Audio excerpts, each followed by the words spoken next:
Bismillahirrahmanirrahim. Alhamdulillahirabbil alamin. Wassalatu wassalamu ala asrafil anbiya'i wal mursalin. Nabiyuna Muhammad wa ala alihi wa ashabihi wa man tabi'ahum bi insanin ila yaumiddin. Amma ba'd.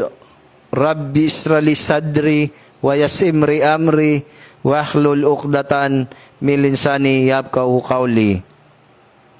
Assalamualaikum warahmatullahi wabarakatuh. Katotohanan, ang lahat ng pagpupuri at pagdadakila ay nauukol lamang para kay Allah subhanahu wa ta'ala. Naway ang pagpugay, naway matamo ng mahal na propeta Muhammad sallallahu alaihi wasallam, 10 ng kanyang mga sahaba, kasamahan, tagasunod, 10 ng kanyang mga pamilya, kamag-anak, at sa lahat ng mga taong tumatahak at tatahak sa matuwid na landas hanggang sa uling araw. Mga kapatid, mga magulang sa pananampalatayang Islam at sa mga kababayan natin, meron na naman na taga from Binangonan Rizal, taga rito sa Barangay Tatala, at pumunta rito at magbabalik Islam. At alhamdulillah sa gabay at awa ng Allah subhanahu wa ta'ala, at sinabi ng Allah subhanahu wa ta'ala sa banal na Quran, Wadakir fa innal dikra ta'anfa'ul mu'minin, at ikaw ay magpaalala sapagkat ang pagpapaalala ay may dalang kabutihan sa mga naniniwala kay Allah subhanahu wa ta'ala. At sinabi pa ng Allah subhanahu wa ta'ala, Ya ayyuhalladina amanu udkulu fisilmi kafa, o kayo mga mananampalataya, pumasok kayo sa Islam ng buong puso at lubusan, at huwag niyong susundan ang mga yapak ni Satanas, sapagkat si Satanas ay hayag niyong kaway. Alhamdulillah, lakulihal, nandito si brother. Bro, anong pangalan mo? Ito yung magbabalik Islam. May pumilit ba sa'yo, bro, na mag-Muslim? Wala po. Wala. So, ilang taong ka na, bro? 17 po. 17. So, sa pagbabalik Islam, yung walang lubugan na mangyayari, at hindi papalitan yung reliyon mo bagkos sa tinatawag na balik Islam. Okay? Ito yung babalik tayo sa katuruan ng lahat ng mga sugo at propeta. Kailangan maintindihan ng magbabalik Islam. Ang pagbabalik Islam po, mga kababayan, ay may dalawa po siyang kondisyon na dapat malaman to, ipinapaalam to. Una, 2 sanligan ng pagsasyahada. Una, ang tinatawag na an-nafi. La illa. Ang an-nafi, ang pagtanggi, an-nafi, ang pagtanggi, la illa, maliban, walang Diyos. Ulit, ang pagtanggi, an-nafi, at la illa, walang Diyos. Ayun dapat maunawaan, okay? An-nafi, la illa, dapat malaman mo na walang Diyos. Okay? Pangalawa, ang pagkilala, al-itbat, illa Allah. Ang pagkilala mo, maliban kay Allah. Ibig sabihin, walang Diyos. Walang Diyos, maliban kay Allah. Okay? Wala kang katatakutan maliban kay Allah at susunod ka sa Rasulullah sallallahu alaihi wasallam.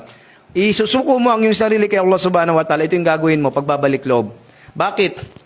Sinabi ng propeta Muhammad sallallahu alaihi wasallam, Qala Rasulullah sallallahu alaihi wasallam, Kullu bani Adam qata wa khairul qatain at-tawabun. Ang angkan daw ni Adam alayhis salam ay likas na makasalanan, nagkakamali. Ang pinakamainam sa mga makasalanan ay yaong magbabalik loob kay Allah subhanahu wa ta'ala nang may tunay na pagkatakot at pagbabalik loob. Okay?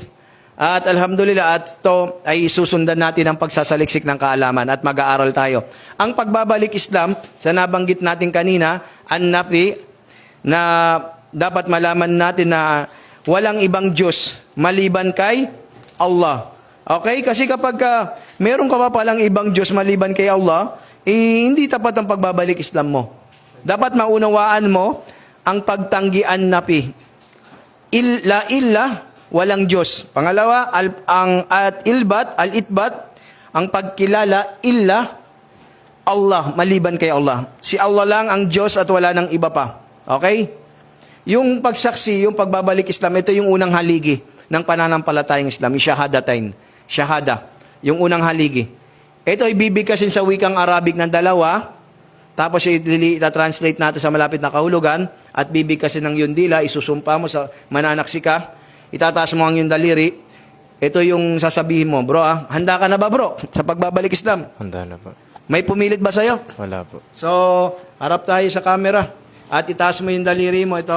Sundan mo ito sa ikang Tagalog, ulit na sa Arabic para mas malinaw. Ashhadu an la ilaha ilaha illallah illallah wa ashhadu wa asyhadu anna anna Muhammad Muhammad Rasul Rasul Allah Allah. wa ashhadu Bang Diyos na dapat sambahin na dapat sambahin maliban kay Allah na maliban kay Allah. at ako'y sumasaksi, At ako'y sumasaksi, sumusumpa sumusumpa, si Propeta Muhammad si Propeta Muhammad ay dakilang huling sugo, ay dakilang huling sugo, propeta, propeta, alipin alipin ng Allah. ng Allah. At ako'y sumasaksi, At ako'y sumasaksi, si Propeta Jesus si Propeta Jesus ay hindi Diyos, ay hindi Diyos, kundi siyang sugo, kundi isang sugo, propeta, propeta, alipin alipin ng Allah. ng Allah. Takbir! Takbir! Takbir! Welcome sa Islam, bro. At alhamdulillah, ganun lang sa pagpasok sa Islam. Naway gabayan ka ng Allah subhanahu wa ta'ala at magsaliksik tayo ng kaalaman at mag-aaral at pupunta tayo sa masjid at magsasabuhay tayo sa pananampalataya at wag natin nahahayaan na daratnan tayo ng kamatayan, liban lamang na mga tunay tayong alipin ng Allah subhanahu wa ta'ala. At ngayon, sa pagbabalik Islam mo, lahat po ng kasalanan natin, simula nagkasala tayo, gumawa tayo ng kasalanan, yun po ay buburahin na ng Allah subhanahu wa ta'ala. At para tayong bagong sanggol na ipinanganak, na walang bahid, lahat ng kasalanan natin ay pinatawad ng Allah dahil siya isinamba natin. At naway, gantimpalaan at patatagin tayo ng Allah subhanahu wa ta'ala at huwag kang susuko sa mga pagsubok. Hanggat nandito ka sa mundo, ay isabuhay mo ang Islam at ibahagi mo sa mga kakilala mo. Ang Islam at Muslim ay magkaiba. Ang Islam ay reliyon ng kapayapaan na galing sa tagapaglikha. Ang Muslim ay tao nagkakamali. Kaya kapag may Muslim na matapang o gumawa ng kasalanan, hindi kasalanan ng pananampalatayang Islam. At dito sa Masjid An-Nur Liwanag sa barangay Tatala Mambog Extension ay mag-aaral po tayo rito sa Binangonan Rizal every Friday at may GC tayo. May GC tayong pag-aaralan at magbibigay tayo ng mga babasahin sa kanya. Islamic books, saka yung how to pray. At tayo, pupunta tayo rito. Isa sa mga sinabi ng Propeta Muhammad sallallahu alaihi wasallam, An-Nabi sallallahu alaihi wasallam, talabul ilmi paridatun ala kulli muslim. Ang paghahanap daw ng kaalaman, bro, ay ito'y tungkulin na obligado sa isang mananampalataya. Ikaw man ay babae o lalaki. Taib. At sinabi pa ni Abu Hurairah, an Abi Hurairah radhiyallahu anhu, anna Rasulullah sallallahu alaihi wasallam qala, wa man salaka tarikan yaltamisu fihi ilman, sallallahu lahu bihi tarikan ilal jannah. Ayon kay Abu Hurairah, narinig niya ang sugo ng Allah sallallahu alaihi wasallam ay nagsabi, ginawang madali ang daan ng Allah, ang daan patungo sa Jannah, paraiso, sa sinumang tumatahak sa landas ng paghahanap ng kaalaman. Taib. Kaya dito, yung pagbabalik Islam, ito susundan natin ng paghahanap ng kaalaman para hindi na tayo maligaw para hindi na tayo babalik sa dating reliyon. Sinabi ng Allah subhanahu wa ta'ala, wa may yabtagi gairan Islam dina palan, yuqbala minhu wa huwa fil akhirati mina al-qasirin. At sino eka ang naghanap ng ibang reliyon maliban sa Islam, sa kanya ay hindi tatanggapin at kabilang siya sa mga talunan. Sinabi ng Allah subhanahu wa ta'ala, wa man yabtagi gairan Islam dina palan, yuqbala minhu wa huwa fil akhirati minal khasirin. Sino eka ang maghanap ng iba pang reliyon maliban sa Islam, ito'y hindi tatanggapin mula sa kanya at sa kabilang buhay ay kabilang siya sa mga talunan at nawalan. Kaya payo ko sa mga nagbalik Islam, kapag ikaw ay naghanap pa ng ibang reliyon, ikaw ay magiging kabilang sa mga talunan at nawalan, at sa kabilang buhay ay ikaw ay kabilang sa mga itatapon sa impyernong apoy. Jahanam. Bakit? Nasa katotohanan ka na.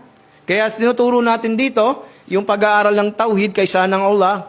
Kaya tayo nag-aaral ng tauhid para malaman natin yung shirk, yung mga pagtatambal, kaya nag-aaral tayo ng sunnah para malaman natin bidaa, yung mga innovation. Okay? Magsasala. Sino ang Panginoon, bro? Si Allah. Allahu Akbar. Sino ang propeta? Si Jesus. Allahu Akbar. Si Propeta Muhammad. Huling propeta. Huling propeta. Sino ang Panginoon? Si Allah.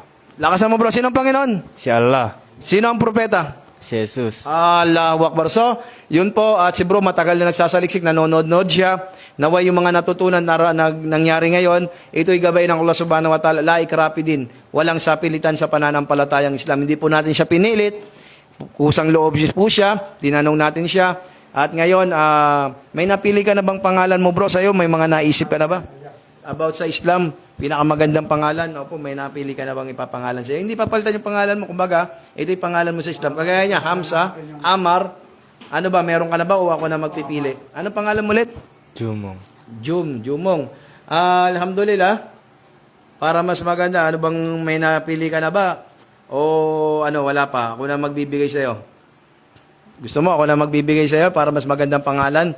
Inshallah. At yun, tinanong natin siya, ibibigay natin pangalan kung si Omar bin Al-Khattab, sa mga sahaba, hari sa panahon ng mga propeta, ng mga sahaba. Sa panahon ng Rasulullah sallallahu alaihi wasallam, si Omar bin Al-Khattab, radhiyallahu anhu, siya yung isa sa mga magiting sa mga mandirigma.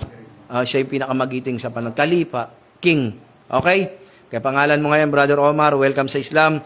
At alhamdulillah, at mamaya-maya magkakainan tayo at mag-aaral tayo. Hanggang dito na lang, Brother Omar. Welcome sa Islam, gabayan ka ng Allah subhanahu wa ta'ala at huwag kang susuko sa mga pagsubok. Hanggang dito na lang po mga kapatid, mga magulang sa pananampalatayang Islam.